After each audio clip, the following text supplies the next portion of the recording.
ఆనంది, ఆనంది. మరిది గారు, తనకి ఒంట్లో బాలేదు. ఏంటి, ఒంట్లో బాలేదా? ఏమైంది? ఫీవర్ వచ్చిందా? హాస్పిటల్కి తీసుకెళ్దాం. రమ్మను అమృత. అదేం లేదు మరిది గారు, జ్వరం రాలేదు. మరేమన్నా కడుపు నొప్పా? అలాంటిదేం లేదు, కాస్త నీరసంగా ఉంది. అయ్యో అవునా?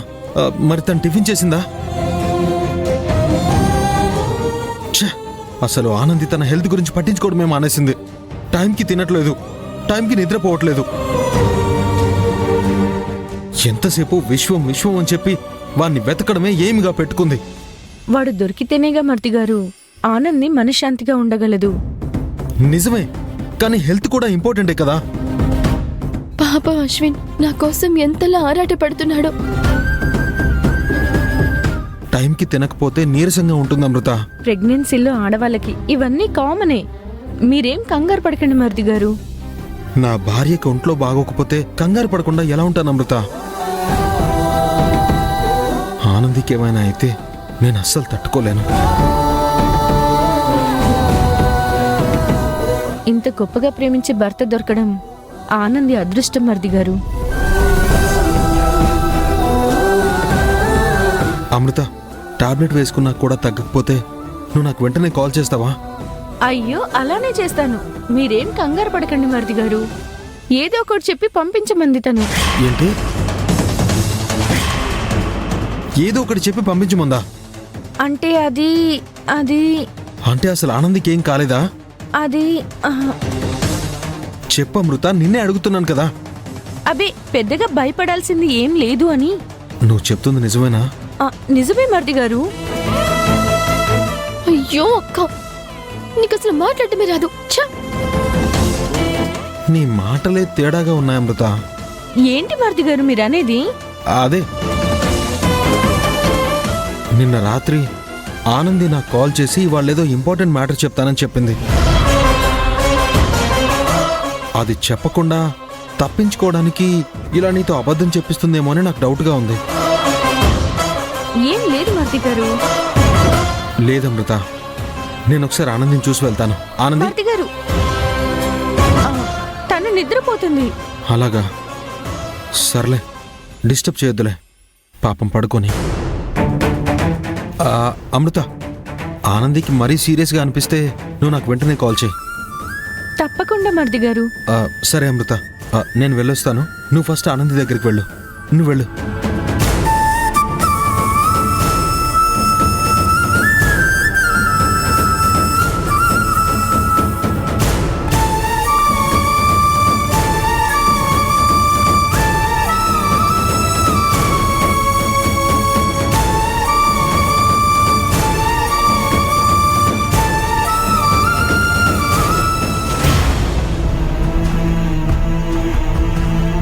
అసలు ఏమనుకుంటున్నావే నువ్వు?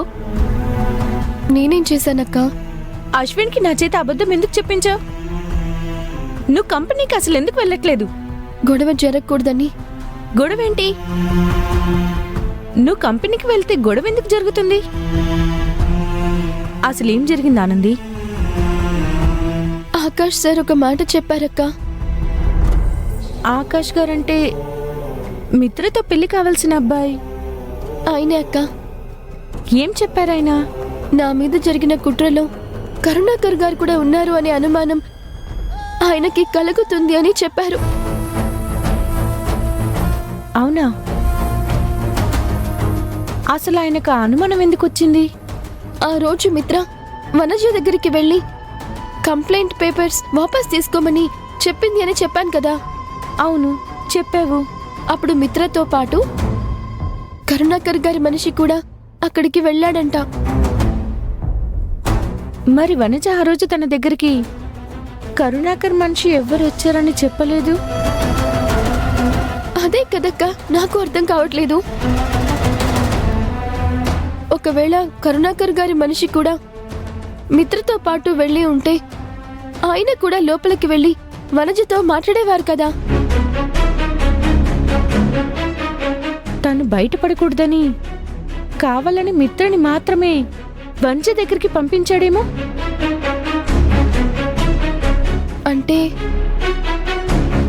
రోజు జరిగిన దాని గురించి కరుణాకర్ గారికి అంతా తెలుసంటావా? తెలిసే ఉండొచ్చు. అందుకే కంప్లైంట్ వెనక్కి తీసుకోమని మిత్ర చేత చెప్పించుండొచ్చు కదా. అవకాశం ఉందక్కా.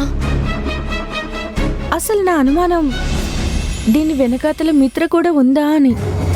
చాచా, తనెందుకుంటుందక్కా? కానీ కరుణాకర్ గారికి నా మీద అంత పెద్ద కుట్ర చేయాల్సిన అవసరం ఏముంది? కోపం, పగ. మనిషి కోపంలో పగతో ఏం చేయడానికైనా తెగిస్తాడు. ఆనంది, వెంటనే ఈ విషయం అశ్విన్కి, మహేష్ సార్కి చెప్పు. చెప్పాలా వద్దా అని ఏటో తేల్చుకోలేకపోతున్నానక్క. కరుణాకర్ గారి మీద మనకున్నది అనుమానం మాత్రమే. అది నిజమో కాదో మనకి తెలీదు.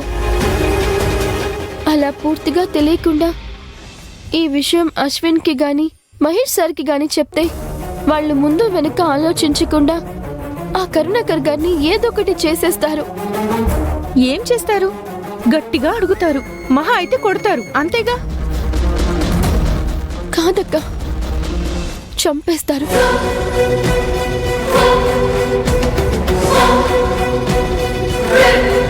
అందుకే ఈ విషయం అశ్విన్కి చెప్పకుండా దాచాను.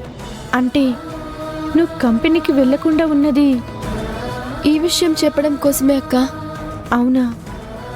నువ్వు కంపెనీకి వెళ్ళకపోవడం వెనక ఇంత పెద్ద కథ ఉందని తెలియక అనవసరంగా నీ మీద అర్చాలి. పర్వాలేదక్క. అయినా ఇవాళ వెళ్ళకపోయినా రేపైనా కంపెనీకి వెళ్ళాల్సింది కదా. ఎన్నాళ్ళని ఇలా నీలోనే దాచుకుంటావు? తప్పదక్క, వేరే దారి లేదు. మరప్పుడు కరుణాకర్ హస్తం ఉందో లేదో ఎలా తెలుసుకుంటావు? అదే అక్క, నాకు అర్థం కావట్లేదు. కానీ ఏదో ఒకటి చేసి కనిపెట్టాలి.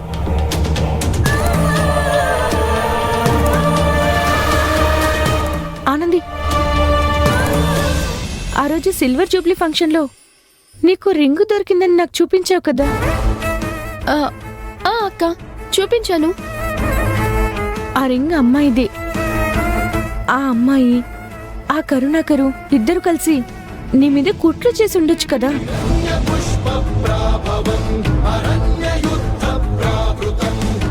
నువ్వు చెప్పేది కూడా నిజమే అక్క.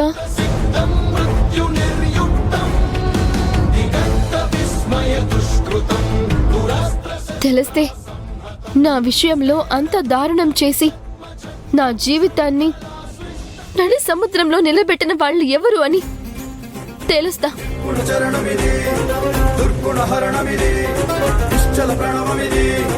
నిర్భయ నటనమిది, హలహలాన్ని స్కలించనున్న